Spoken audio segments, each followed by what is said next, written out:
ওম শান্তি। আজ ৭ই জুলাই ২০২৪। অব্যক্ত বাপদাদার মধুর মহাবাক্য।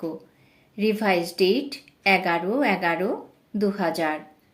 মুরলির সার: সম্পূর্ণতার সমীপতার দ্বারা প্রত্যক্ষতার শ্রেষ্ঠ সময়কে নিকটে নিয়ে এসো। আজ বাপদাদা নিজের হোলিয়েস্ট, হাইয়েস্ট, লাকিয়েস্ট, সুইটেস্ট বাচ্চাদেরকে দেখছিলেন। সমগ্র বিশ্বে সময় প্রতি সময় হোলিয়েস্ট আত্মারা এসেছে। তোমরাও হলে হোলিয়েস্ট, কিন্তু তোমরা শ্রেষ্ঠ আত্মারা প্রকৃতি জিত হয়ে প্রকৃতিকে শতপ্রধান বানিয়ে দাও। তোমাদের পবিত্রতার পাওয়ার প্রকৃতিকেও শতপ্রধান পবিত্র বানিয়ে দেয়।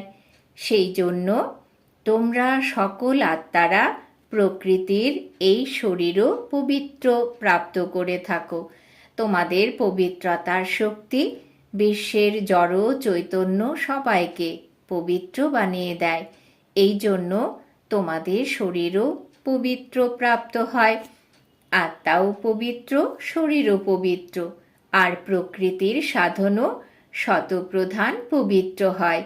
এই জন্যই তোমরা হলে বিশ্বের হোলিয়েস্ট আত্মা। তোমরা হোলিয়েস্ট তো না? নিজেকে মনে করো যে আমরা হলাম বিশ্বের হোলিয়েস্ট আত্মা। হাইয়েস্টও তোমরা। হাইয়েস্ট কেন? কেননা উঁচুর থেকে উঁচু ভগবানকে চিনে গেছো। উঁচুর থেকে উঁচু বাবার দ্বারা উঁচুর থেকেও উঁচু আত্মা হয়ে গেছো। সাধারণ স্মৃতি, বৃত্তি, দৃষ্টি, কৃতি সব পরিবর্তন করে শ্রেষ্ঠ স্মৃতিস্বরূপ, শ্রেষ্ঠ বৃত্তি, শ্রেষ্ঠ দৃষ্টি হয়ে গেছে। যখন কারোর সাথে মিলিত হও তখন বৃত্তি কেমন থাকে? ব্রাদারহুড বৃত্তি, আত্মিক দৃষ্টি, কল্যাণের ভাবনা, প্রভু পরিবারের ভাবনা থাকে। তাহলে হাইয়েস্ট হয়ে গেলে, তাই না? পরিবর্তন হয়ে গেছো, তাই না? আর কতখানি লাকিয়েস্ট তোমরা! কোনো জ্যোতিষী তোমাদের ভাগ্যের রেখা অঙ্কন করেনি। স্বয়ং ভাগ্য বিধাতা তোমাদের ভাগ্যের রেখা অঙ্কন করেছেন। আর কত বড় গ্যারান্টি দিয়েছেন! ২১ জন্মের ভাগ্যের রেখার অবিনাশী গ্যারান্টি দিয়েছেন। ১ জন্মের নয়, ২১ জন্ম। কখনো দুঃখ আর অশান্তির অনুভূতি হবে না। সদা সুখী থাকবে। ৩টি জিনিস জীবনে প্রয়োজন: হেলথ, ওয়েলথ, হ্যাপি। এই ৩টি জিনিসই বাবার দ্বারা তোমরা প্রাপ্ত করেছ। ২১ জন্মের গ্যারান্টি আছে, তাই না? সবাই গ্যারান্টি নিয়েছ?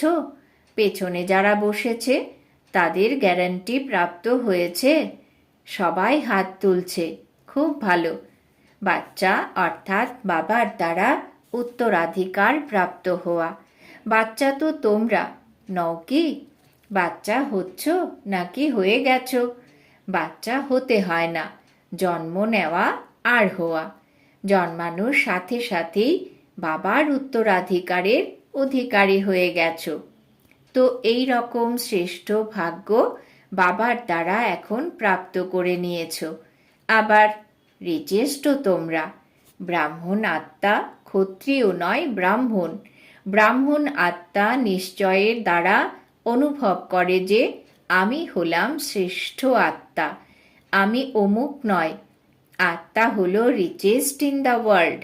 ব্রাহ্মণ হয়েছ মানে রিচেস্ট ইন দ্য ওয়ার্ল্ড হয়েছ। কেননা ব্রাহ্মণ আত্মার জন্য পরমাত্ম স্মরণের দ্বারা প্রত্যেক কদমে পদম রয়েছে। তো সারাদিনে কত কদম ওঠাচ্ছ চিন্তা করো। প্রত্যেক কদমে পদম। তো সারাদিনে কত পদম হয়ে গেল? এই রকম আত্মা বাবার দ্বারা হয়ে গেছো। আমি ব্রাহ্মণ আত্মা কেমন, এটা স্মরণে থাকাই হলো ভাগ্য। তো আজ বাপদাদা প্রত্যেকের ললাটের ওপর ভাগ্যের ঝলমল করতে থাকা তারা দেখছিলেন। তোমরাও তোমাদের ভাগ্যের নক্ষত্র দেখেছ? বাপদাদা বাচ্চাদেরকে দেখে খুশি হন। নাকি বাচ্চারা বাবাকে দেখে খুশি হয়? কে খুশি হয়, বাবা নাকি বাচ্চারা? কারা? বাবা খুশি হন না? বাবা বাচ্চাদেরকে দেখে খুশি হন, উভয়েই খুশি হয়। কেননা বাচ্চারা জানে যে এই প্রভু মিলন, এই পরমাত্ম স্নেহ, এই পরমাত্ম উত্তরাধিকার, এই পরমাত্ম প্রাপ্তিগুলি এখনই প্রাপ্ত হয়, এখন নয় তো কখনোই নয়। এই রকম তো বাপদাদা এখন কেবল একটি কথা বাচ্চাদেরকে রিভাইজ করাচ্ছেন। সেটা কোন কথা? বুঝে তো গেছো। এটাই বাপদাদা রিভাইজ করাচ্ছেন যে এখন শ্রেষ্ঠ সময়কে সমীপে নিয়ে এসো। এটা হলো বিশ্বের আত্মাদের আওয়াজ। কিন্তু কে নিয়ে আসবে, তোমরা নাকি অন্য কেউ? এই রকম সুন্দর শ্রেষ্ঠ সময়কে তোমরা সবাই নিকটে নিয়ে আসবে। যদি হও তাহলে হাত তোলো। আচ্ছা, আরও একটি কথা আছে, সেটাও বুঝে গেছো, তাই তো হাসছো। আচ্ছা, সেই দিনটির তারিখ কত হবে? ডেট তো ফিক্স করেছো, তাই না? এখন ডেট ফিক্স করেছো নাকি ফরেনারদের টার্ন হবে? তো এই ডেট তো ফিক্স করেছো। তো ও সময়কে সমীপে নিয়ে আসা আত্মারা বলো, এর ডেট কোনটি? সেটা নজরে আসে। প্রথমে তোমাদের নজরে আসবে, তারপর বিশ্বে আসবে। বাপদাদা যখন অমৃত বেলায় সমগ্র বিশ্বে চক্কর লাগান, তখন দেখতে দেখতে শুনতে শুনতে করুণা আসে। আনন্দেও আছে, কিন্তু আনন্দের সাথে দ্বিধাগ্রস্ত হয়ে আছে। তো বাপদাদা জিজ্ঞাসা করছেন যে দাতার বাচ্চা মাস্টার দাতা কবে নিজের মাস্টার দাতার পাঠ তীব্র গতিতে বিশ্বের সামনে প্রত্যক্ষ করবে? নাকি এখনো পর্দার আড়ালেই তৈরি হচ্ছ, প্রস্তুতি নিচ্ছ? বিশ্ব পরিবর্তনের নিমিত্ত আত্মারা এখন বিশ্বের আত্মাদের উপর দয়া করো। হতে তো হবেই, এটা তো নিশ্চিত আছে, আর হবেও তোমাদের অর্থাৎ নিমিত্ত আত্মাদের দ্বারাই। তাহলে দেরি কেন করছো? বাপদাদা এই একটা শিরোমণি দেখতে চাইছেন যে প্রত্যেক ব্রাহ্মণ বাচ্চার হৃদয়ে সম্পন্নতা আর সম্পূর্ণতার পতাকা উঠতে দেখা যাবে। যখন প্রত্যেক ব্রাহ্মণের অন্দরে সম্পূর্ণতার পতাকা উড়বে, তখনই বিশ্বে বাবার প্রত্যক্ষতার পতাকা উড়বে। তো এই ফ্ল্যাগ সেরেমনি বাপদাদা দেখতে চাইছেন। যেরকম শিবরাত্রিতে শিব অবতরণের পতাকা উড়াও, এই রকম এখন শিব শক্তি পাণ্ডব অবতরণের ডঙ্কা বাজবে। একটা গান তোমরা বাজাও যে শিব শক্তি এসে গেছে। এখন সমগ্র বিশ্ব এই গীত গাইবে যে শিবের সাথে শক্তিরা পাণ্ডবেরা প্রত্যক্ষ হয়ে গেছে। পর্দার আড়ালে কতদিন থাকবে? পর্দার আড়ালে থাকতে ভালো লাগে, একটু একটু ভালো লাগে। ভালো লাগে না? তাহলে পর্দা সরিয়ে দেবে কে? বাবা সরিয়ে দেবেন? কে সরাবে? ড্রামা সরাবে নাকি তোমরা সরাবে? যখন তোমরাই সরাবে, তাহলে দেরি কেন করছো? তো এটা বোঝো যে পর্দার আড়ালে থাকতে ভালো লাগে। ব্যাস, বাপদাদার এখন কেবল একটাই এই শ্রেষ্ঠ আশা রয়েছে, সবাই গীত গাইবে, বাহ এসে গেছে এসে গেছে এসে গেছে। এটা হতে পারে? দেখো, সকল দাদি বলছেন হতে পারে। তাহলে কেন হচ্ছে না? কারণ কি? যখন সবাই এই রকম করছে, তাহলে কারণটা কি? সবাই সম্পন্ন হয়নি। কেন হয়নি? ডেট বলো না। ডেট তো বাবা আপনি বলবেন। বাগদাদার মহামন্ত্র স্মরণে আছে। বাগদাদা কি বলেন? কখন নয়, এখন। দাদিজি বলছেন, বাবা ফাইনাল ডেট আপনি বলে দিন। আচ্ছা, বাপদাদা যে ডেট বলবেন তার মধ্যে নিজেকে মোল্ড করে পালন করতে পারবে পাণ্ডব? পারবে? পাক্কা? যদি ওপর নিচে করো তাহলে কি করতে হবে? আপনি ডেট দেবেন তো কেউ উপর নিচে করবে না। বাবা বলছেন, অভিনন্দন। আচ্ছা, এখন ডেট বলবো, দেখবে। দেখো বাপদাদা তথাপি করুণাময়। তো বাপদাদা ডেট বলছেন, অ্যাটেনশন দিয়ে শোনো। বাপদাদা সকল বাচ্চাদের থেকে এই শ্রেষ্ঠ ভাবনা রাখেন, আশা রাখেন যে কমপক্ষে 6 মাসে 6 মাস কবে পূর্ণ হবে? মেতে। মেতে মে সমাপ্ত। বাপদাদা তথাপি মার্জিন দিচ্ছেন যে কমপক্ষে এই 6 মাসে, যেটা বাপদাদা পূর্বেও শুনিয়েছিলেন আর আগের সিজনেও কাজ দিয়েছিলেন, যে নিজেকে জীবনমুক্ত স্থিতির অনুভবে নিয়ে এসো। সত্যযুগীয় সৃষ্টির জীবনমুক্ত নয়, সঙ্গম যুগীয় জীবনমুক্ত স্টেজ। কোনো বিঘ্ন পরিস্থিতি সাধন বা আমি আর আমার ভাব, আমি বডি কনসাসের আর আমি বডি কনসাসের সেবার, এই সব প্রভাব থেকে মুক্ত থাকো। এমন বলবে না যে আমি তো মুক্ত থাকতে চাই, কিন্তু এই বিঘ্ন এসে গেল তাই, এই বাধা অনেক বড় হয়ে গেল তাই। ছোট খাটো বিঘ্ন তো চলে যায়, এটা অনেক বড় বাধা ছিল, এটা অনেক বড় পরীক্ষা ছিল, বড় পরিস্থিতি ছিল। যত বড়ই পরিস্থিতি বিঘ্ন সাধনের আকর্ষণ মোকাবিলা করুক, মোকাবিলা করবে, এটা পূর্বেই বলেছিলাম। কিন্তু কমপক্ষে 6 মাসে 75% মুক্ত হতে পারবে। বাপদাদা 100% বলছেন না, 75%। পৌনে পর্যন্ত এলে তবে পুরো পৌঁছাতে পারবে, তাই না? তো 6 মাসে 1 মাসও নয়, 6 মাস দিচ্ছেন, বর্ষের অর্ধেক। তো এই ডেট কি ফিক্স করতে পারবে?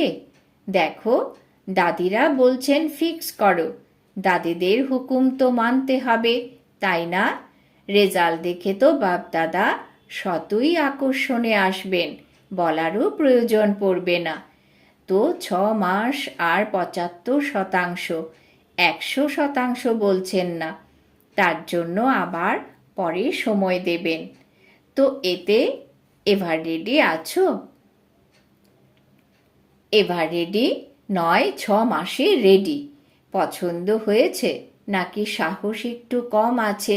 জানি না কি হবে, বাঘও আসবে, বেড়ালও আসবে, সবাই আসবে, বিঘ্নও আসবে, পরিস্থিতিও আসবে, সাধনও বৃদ্ধি পাবে, কিন্তু সাধনের প্রভাব থেকে মুক্ত থাকবে।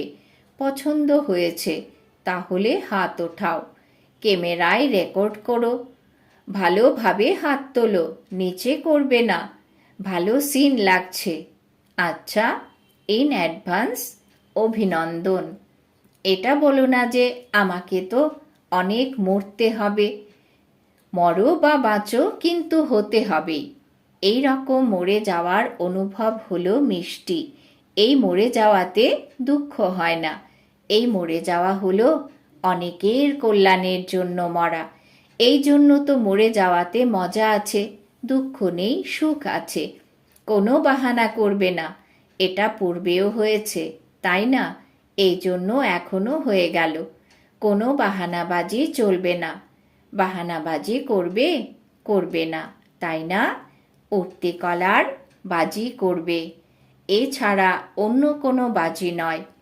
অধঃপতন কলার বাজি, বাহানাবাজি, দুর্বলতার বাজি, এই সব সমাপ্ত। উঠতি কলার বাজি, ঠিক আছে, তাই না? সবার মুখমণ্ডল উৎফুল্লতায় পরিপূর্ণ হয়ে গেছে। যখন 6 মাস পরে মিলিত হতে আসব, তখন চেহারা কেমন হবে? তখনও ছবি তোলা হবে। ডবল ফরেনার্স এসেছে, তো ডবল প্রতিজ্ঞা করার দিন এসে গেছে। অন্য কাউকে দেখবে না, see father, Shri Brahma mother. অন্য কেউ করুক বা না করুক, করবে তো সবাই, তথাপি তাদের প্রতিও দয়া ভাব রাখবে। দুর্বলকে শুভ ভাবনার বল দেবে, তার দুর্বলতাকে দেখবে না। এই রকম আত্মাদেরকে নিজের সাহসের হাত দিয়ে ওঠাবে, উঁচু করবে। সাহসের হাত সদা নিজের প্রতি আর সকলের প্রতি এগিয়ে দিতে থাকবে। সাহসরূপী হাত হলো অত্যন্ত শক্তিশালী। আর বাপদাদার বরদান হলো সাহসের এক কদম বাচ্চাদের, হাজার কদম বাবার সহায়তার। নিঃস্বার্থ পুরুষার্থে প্রথমে আমি। নিঃস্বার্থ পুরুষার্থ স্বার্থের পুরুষার্থ নয়, নিঃস্বার্থ পুরুষার্থ। এতে যে অর্জন করবে সে হলো ব্রহ্মা বাবার সমান। ব্রহ্মা বাবার প্রতি ভালোবাসা আছে, তাই না? তবে তো নিজেকে ব্রহ্মা কুমার ব্রহ্মা কুমারী বলে থাকো। যখন চ্যালেঞ্জ করো যে সেকেন্ডে জীবন মুক্তির উত্তরাধিকার নিয়ে নেবে, তো এখন সেকেন্ডে নিজেকে মুক্ত করার অ্যাটেনশন দাও। এখন সময়কে সমীপে নিয়ে এসো, তোমাদের সম্পূর্ণতার সমীপতা। শ্রেষ্ঠ সময়কে নিকটে নিয়ে আসবে। তোমরা হলে মালিক, রাজা, তাই না? স্বরাজ্য অধিকারী হয়েছ, তাহলে অর্ডার করো। রাজা তো অর্ডার করে, তাই না? এটা করবে না, এটা করতে হবে। ব্যাস, অর্ডার করো। এখনই দেখো নিজের মনকে, কেননা মন হলো মুখ্যমন্ত্রী। তো হে রাজা, নিজের মন মন্ত্রীকে সেকেন্ডে অর্ডার করো। অশরীরী বিদেহী স্থিতিতে স্থিত করতে পারো? করো অর্ডার 1 সেকেন্ডে। 5 মিনিটের জন্য ড্রিল। আচ্ছা, সদা লাভলীন আর লাকি আত্মাদেরকে বাপ দাদার দ্বারা প্রাপ্ত হওয়া সর্বপ্রাপ্তির অনুভবী আত্মাদেরকে স্বরাজ্য অধিকারী হয়ে অধিকার দ্বারা স্বরাজ্য করা শক্তিশালী আত্মাদেরকে সদা জীবনমুক্ত স্থিতির অনুভবকারী হাইয়েস্ট আত্মাদেরকে বা ভাগ্য বিধাতার দ্বারা শ্রেষ্ঠ ভাগ্য রেখার দ্বারা লাকিয়েস্ট আত্মাদেরকে সদা পবিত্রতার দৃষ্টি বৃত্তির দ্বারা স্বপরিবর্তন তথা বিশ্ব পরিবর্তনকারী হোলিয়েস্ট আত্মাদেরকে বাপদাদার স্মরণের স্নেহ সুমন আর নমস্কার। আমরা আত্মারূপী বাচ্চারা আমাদের মাতা পিতা বাপদাদাকেও জানাই স্মরণের স্নেহ সুমন নমস্কার। ডবল বিদেশি অতিথিদের সাথে বাবার বার্তালাপ। কল অফ টাইমের প্রোগ্রামে আগত অতিথিদের সাথে সবাই নিজেদের সুইট হোমে সুইট পরিবারে পৌঁছে গেছো, তাই না? এই ছোট সুইট পরিবার ভালো লাগে, তাই না? আর তোমরাও কত প্রিয় হয়ে গেছো। সবার আগে পরমাত্ম প্রিয় হয়েছো, তাই না? হয়ে গেছো নাকি হবে? দেখো তোমাদের সবাইকে দেখে সবাই কত খুশি হচ্ছে। কেন খুশি হচ্ছে? সকলের মুখমণ্ডল দেখে অনেক খুশি হচ্ছে। কেন খুশি হচ্ছে? কেননা জানে যে এনারা সবাই হলেন গডলি মেসেঞ্জার হয়ে আত্মাদেরকে মেসেজ দেওয়ার নিমিত্ত আত্মা। তো 5 খণ্ডে মেসেজ পৌঁছে যাবে। সহজ তো না? প্ল্যান খুব ভালো বানিয়েছ। এতে পরমাত্ম পাওয়ার ভরে আর পরিবারের সহযোগ নিয়ে এগিয়ে যেতে থাকো। সংকল্পের সকলের সংকল্প বাপ দাদার কাছে পৌঁছে গেছে। সংকল্প খুব ভালো ভালো চলছে, তাই না? প্ল্যান তৈরি হচ্ছে। এই প্ল্যানকে প্র্যাকটিক্যাল করে দেখানোর জন্য সাহস তোমাদের আর সহায়তা বাবার আর ব্রাহ্মণ পরিবারের। কেবল নিমিত্ত হতে হবে, ব্যাস, আর কিছু পরিশ্রম করতে হবে না। আমি হলাম পরমাত্ম কাজে নিমিত্ত আত্মা। যখনই কোনো সেবা করবে, বাবা আমি ইনস্ট্রুমেন্ট, সেবার জন্য প্রস্তুত আছি, আমি হলাম ইনস্ট্রুমেন্ট, যিনি পরিচালন করবেন তিনি করিয়ে নেবেন।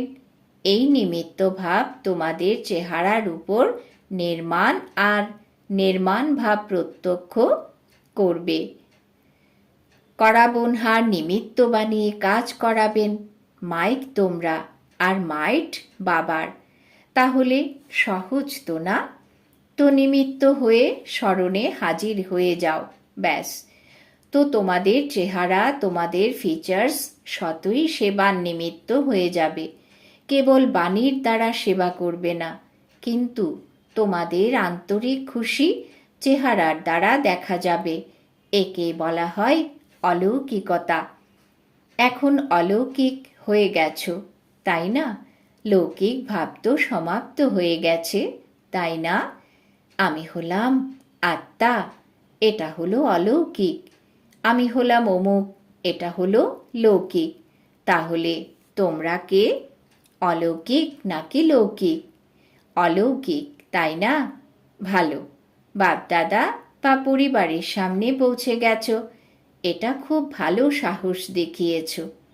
দেখো তোমরাও কোটির মধ্যে কয়েকজন বেরিয়েছ, তাই না? কত গ্রুপ ছিল, তার মধ্য থেকে কতজন এসেছে? তো কোটির মধ্যে কয়েকজন বেরিয়েছ, তাই না? খুব ভালো, বাপদাদার এই গ্রুপ পছন্দ হয়েছে। এই দেখো কত খুশি হচ্ছে তারা, তোমাদের থেকে বেশি খুশি হচ্ছে, কেননা সেবার রিটার্ন সামনে দেখে খুশি হচ্ছে। তোমাদেরও খুশি হচ্ছে, তাই না? পরিশ্রমের ফল প্রাপ্ত হয়েছে। আচ্ছা, এখন তো বালক তথা মালিক হও। বালক হলো মাস্টার, বাচ্চাদেরকে সর্বদা বলা হয় মাস্টার। আচ্ছা, বাবা বরদান দিচ্ছেন, সফল করার বিধির দ্বারা সফলতার বরদান প্রাপ্তকারী বরদানী মূর্তি ভব। সফল করার বিধির দ্বারা সফলতার বরদান প্রাপ্তকারী বরদানী মূর্তি ভব। ব্যাখ্যা: সঙ্গম যুগে বাচ্চারা তোমাদের জন্য উত্তরাধিকারও আছে, আবার বরদানও আছে যে সফল করো আর সফলতা পাও। সফল করা হলো বীজ আর সফলতা হলো ফল। যদি বীজ ভালো হয় তাহলে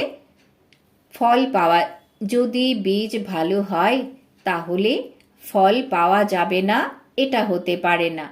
তো যেরকম অন্যদেরকে বলো যে সময়, সংকল্প, সম্পত্তি সব সফল করো, এই রকম নিজেদের সকল খাজানার লিস্ট চেক করো যে কোন খাজানা সফল হয়েছে আর কোনটি ব্যর্থ।